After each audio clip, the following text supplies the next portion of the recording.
नमस्कार विद्यार्थी मित्रांनो, रॉयल मराठी यूट्यूब चॅनलवर आपल्या सर्वांचं स्वागत आहे। आजच्या व्हिडिओमध्ये आपण BMC मध्ये 690 जागांसाठी भरती घोषित करण्यात आली आहे त्याची सविस्तर अशी माहिती पाहणार आहोत। तर मित्रांनो, चॅनलवर नवीन असाल तर चॅनलला सबस्क्राइब करा, व्हिडिओ लाईक करा। तर मित्रांनो, आपण या व्हिडिओमध्ये आज पाहणार आहोत की या भरतीसाठी लागणारी शैक्षणिक पात्रता, वयाची अट काय आहे याची सविस्तर अशी माहिती, त्याचबरोबर कोणत्या वेबसाईटला जाऊन ॲप्लिकेशन करायचं याची सविस्तर माहिती आपण पाहणार आहोत। तर मित्रांनो, यामध्ये जर आपण पाहिलं टोटल ज्या जागा आहेत त्या 690 जागांसाठी इथं भरती घोषित करण्यात आलेली आहे। यामध्ये जर आपण बघितलं पद क्रमांक 1 जे आहे ते बघितलं तर कनिष्ठ अभियंता स्थापत्यमध्ये 250 जागा आहेत। तर दुसरं जे पद आहे ते कनिष्ठ अभियंता यांत्रिक व विद्युतमध्ये 130 जागा आहेत। तिसरं पद आहे दुय्यम अभियंता स्थापत्य 233 जागा आणि दुय्यम अभियंता यांत्रिक व विद्युतमध्ये 77। अशा 690 जागांसाठी इथं सध्या भरती घोषित करण्यात आलेली आहे। तर आता यामध्ये जर आपण बघितलं पोस्ट ज्या आहेत त्या बघितल्या आपण 690 जागा पण आहेत। त्यासाठी लागणारी शैक्षणिक पात्रता या पुढील स्लाइडमध्ये आपण पाहायच्या आहेत। आता जर आपण बघितलं यामध्ये शैक्षणिक पात्रता काय आहे तर पद क्रमांक 1 साठी जर बघितलं तर 10वी उत्तीर्ण असणं, त्याचबरोबर सिव्हिल किंवा कन्स्ट्रक्शन टेक्नॉलॉजी किंवा पब्लिक हेल्थ इंजिनिअरिंग डिप्लोमा असणं आपल्याला आवश्यक आहे। त्याचबरोबर आपल्याकडे MSc किंवा समतुल्य म्हणजे आपल्याला कॉम्प्युटरचं नॉलेज सुद्धा असणं आवश्यक आहे। तर 10वी उत्तीर्ण, त्यानंतर आपण जर सिव्हिल किंवा कन्स्ट्रक्शन टेक्नॉलॉजीमध्ये डिप्लोमा जर केला असेल 10वी नंतर आणि MSc कोर्स केला असेल किंवा त्याच्या संलग्न असा कोणताही कोर्स आपला कंप्लीट झाला असेल तर आपण इथं ॲप्लिकेशन करू शकणार आहात। आता पद क्रमांक 2 साठी जर बघितलं आपण, पद क्रमांक 2 साठी काय इथे शैक्षणिक पात्रता आहे तर त्यासाठी सुद्धा 10वी उत्तीर्ण असणं आवश्यक आहे। त्याचबरोबर यांत्रिकी, विद्युत, automobile, electronics production, electrical power system, industrial electronics instrumentation, electronics and telecommunication engineering diploma जर झाला असेल आपल्याला आणि त्याचबरोबर MSc जर नॉलेज असेल तर आपण ॲप्लिकेशन करू शकणार आहात।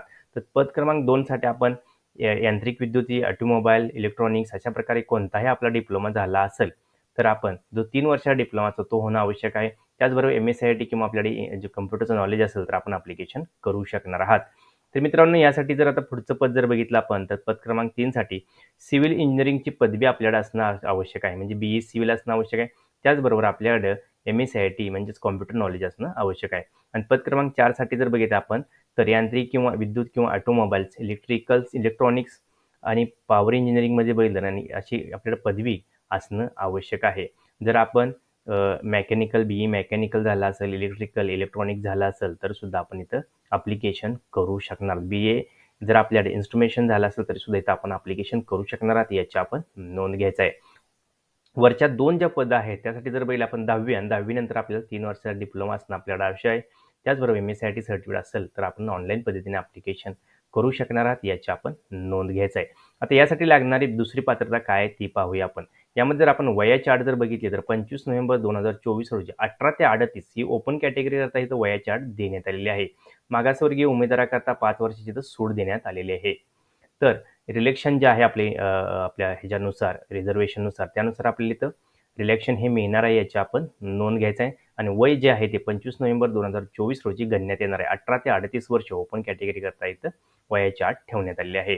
आणि परीक्षा शुल्क जर आपण बघितलं तर ओपन कॅटेगरी करता 1000 रुपये परीक्षा शुल्क आहे, तर मागास प्रवर्गातील उमेदवाराकरता 900 रुपये इथं परीक्षा शुल्क ठेवण्यात आलेलं आहे।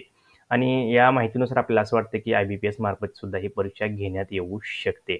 आता ऑनलाईन अर्ज करण्याची शेवटची तारीख जर आपण वरील सर्व पात्रता धारण करत असाल तरच आपण ऑनलाईन पद्धतीने अर्ज करायचा आहे, कारण ही परीक्षा फी आहे ती आपल्याला रिटर्न मिळणार नाही।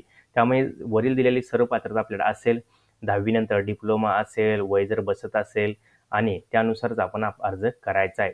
तर अर्ज करण्याची शेवटची तारीख आहे ती 16 डिसेंबर 2024 ही ऑनलाईन अर्ज करण्याची सविस्तर अशी तारीख देण्यात आली आहे।